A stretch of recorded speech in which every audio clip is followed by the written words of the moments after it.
салом дӯстон, УЕФА номзадони асосиро барои гирифтани ҷоизаҳои асосии мавсими 2020-2021 муайян кард. Як бора барои шуморо ғам надодан ва вақти шуморо нагирифтан, маълумот медиҳем ки Лионел Месси ва Криштиану Роналдо дар қатори се номзади асосӣ қарор нагирифтанд. Месси дар зинаи чорум буда, Роналдо бошад танҳо нуҳум шуд. Ҳамчунин Левандовски дар зинаи панҷум мавқеъ гирифт. Сегонаи беҳтарин мураббиён ва футболбозон натиҷаи овоздиҳ байни 24 сармураббиёни мунтахабҳои иштирокчии Евро 2020 ва 80 сармураббиёни дастаҳои иштироккунандагони марҳилаи гурӯҳии Лигаи Чемпионҳо ва Лигаи Аврупо муайян гардиданд. Имрӯз мо дар бораи номзадони беҳтарин аз рӯи фарзия УЕФА гап зада, хабарҳои дигарро ҳам пешниҳоди шумо мекунем.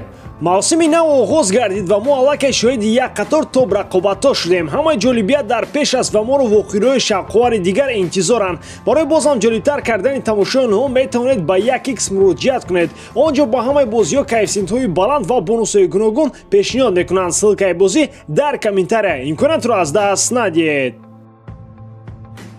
Номзадони асосии беҳтарин бозингарони мавсими 2020-2021 инҳо мебошанд: Кевин Де Брюйне, Нголо Канте ва Жоржино. Ҳар се футболбоз чемпионати Англияро намояндагӣ мекунанд. Де Брюйне дар ҳайати Манчестер Сити чемпиони Англия шуда то финали Лигаи Чемпионҳо баромад. Нголо Канте бо Челси дар Лигаи Чемпионҳо ғолиб гардид. Ҳамчунин ӯ соҳиби ҷоизаи Суперҷоми Аврупо шуд. Жоржино бошад чемпиони Аврупо дар ҳайати мунтахаби Италия ва сазовори ҷоизаҳои ғолиби Лигаи Чемпионҳо ва Суперҷоми Аврупо шуд. Аз лиҳози ҷоизаҳо маз Жоржино пешсаф аст. нақши ӯ дар ғалабаҳои Челси ва мунтахаби Италия бориз дониста мешавад. ӯ на танҳо яке аз муддаиёни асосӣ барои гирифтани ҷоизаи беҳтарин футболбози мавсим мебошад, ҳамчунин ӯро дар гирифтани тӯби тиллоӣ ҳам яке аз фаворитон медонанд. Нголо Канте дар дастовардҳои Челси футболбози муҳимтарин буд, аммо бо мунтахаби Фаронса дар чемпионати Аврупо ба ягон чиз ноил нашуд. Ин ҳам дар ҳолест ки Фаронса фаворити асосӣ барои қаҳрамони Аврупо гардидан маҳсуб мешуд. Де Брюйне чун ҳамеша сатҳу сифати баландтарини бозии худро нигоҳ дошт, ҳарчанд дар ҷараёни мавсим осебҳо ӯро ғам медоданд.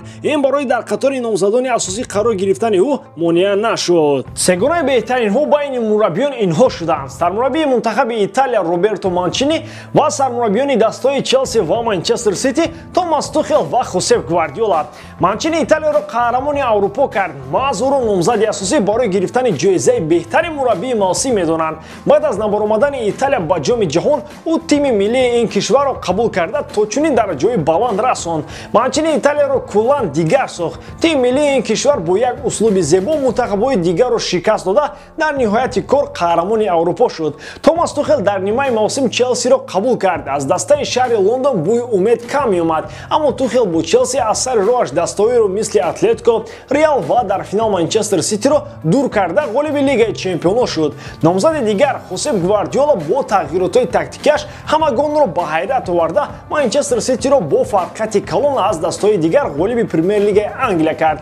Ҳамчунин Ман Ситиро аввалин маротиба дар таърихи мавҷудияташ ба финали Лигаи Чемпионҳо баровард. Дар баробари ин сегонаи беҳтарин футболбозони бонувон муайян шуданд. Ҳар се номзад дастаи Барселонаро намояндагӣ мекунанд ки онҳо Дженнифер Эрмосо, Лики Мартинес ва Алексия Путелес мебошанд. Ғолибон рӯзи 26 августи соли ҷорӣ дар маросими қуръакашии марҳилаи гурӯҳии Лигаи Чемпионҳо муайян мешаванд. Шумо дар ҳамаи номзадҳо варианти худро дар комментария нависад ки кӣ ғолиб бояд ки бошад. Масалан, аксарият ба будани Гвардиола дар ин рӯйхат розӣ нестанд. Шумо чӣ назар доред дар ин бора дӯстон? Педро як дастаи шаҳри Римро ба дастаи дигар иваз намуд. Футболбози Испания аз ин пас шарафи дастаи Латсиоро ҳимоя хоҳад кард. Аҷибаш ин аст ки футболбози 34-солаи испанӣ тобистони соли гузашта шартномаи 3 соларо бо Рома ба имзо расон, аммо сармураббии кунунии даста Жозе Маурино ӯро дар лоиҳа ва тарри бозии худ намедид. Аз ҳамин лиҳоз Педро дар ҷустуҷӯи дастаи нав шуд. Латсио дарҳол пешдастӣ карда бидуни пардохти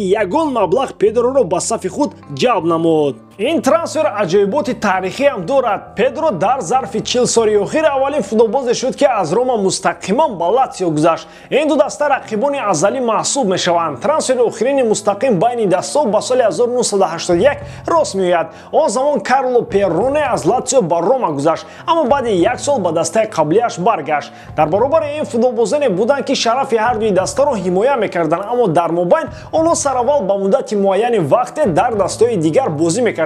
Инҳо Александр Каларов, Синиши Михайлович ва Анжело Перуцци мебошанд. Дар мавсими 2020-21 Педро дар ҳайати Рома ба задани 6 гол даст ёфта, 2 асист ҳам ба номаш сабт кард. Левандовски мехоҳад дар дастаҳои дигар бозӣ кунад. Айни ҳол футболбози полшагӣ 32 сол дорад. Ӯ ният дорад ки то синни 35 солагӣ дар чемпионати дигар қувваи худро бисанҷад.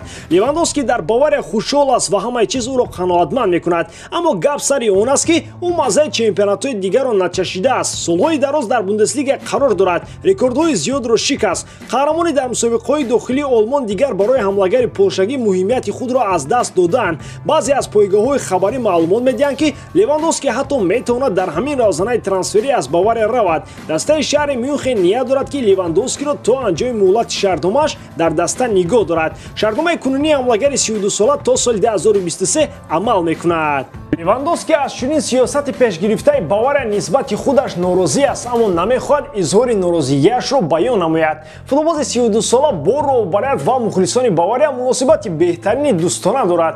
Ӯ намехоҳад бо амалҳои саросимаи худ чунин равобити дӯстонаро аз байн барад ё онро коста гардонад. Аммо новобаста аз ин ӯ аз мақсад ва нияти бозӣ кардан дар чемпионатҳо ва дастаҳои дигар даст кашиданӣ нест. Левандовски омода аст ки пешниҳодҳои дастаҳои аврупоиро мавриди таҳлилу баррасӣ қарор бидиҳад. Дар ромон ҳамлагари 32 сола аллакай дар дастаҳои беҳтарин Боруссия Дормунд ва Бавария бозӣ кард. Футболбози полшагӣ таваҷҷӯҳи худро ба чемпионатҳои дигар равона кардааст. Тибқи маълумоти сарчашмаҳои наздик, Левандовски ният дорад ки дар Премер-лигаи Англия ва ё Ла Лига қувва ва маҳорати худро бисанҷад. Бо эҳтимоли зиёд тарки Бавария барои Левандовски маънои тарки Олмонро хоҳад дошт. Челси барои мухлисон тамринҳои кушодро анҷом дод. Дар рафти тамринҳо мухлисон имконият доштанд ки натиҷаи бозии Челси бо Арсеналро пешгӯӣ кунанд. Яке аз мухлисон баландгӯякро гирифта чунин гуфт: "Биёед як кор кунем, Тимо Вернерро аз даста биронем. Ин амали дуруст хоҳад буд." Ин гуфтаҳои мухлиси Челсиро иштирокчиёни дигар тарафдорӣ накарданд.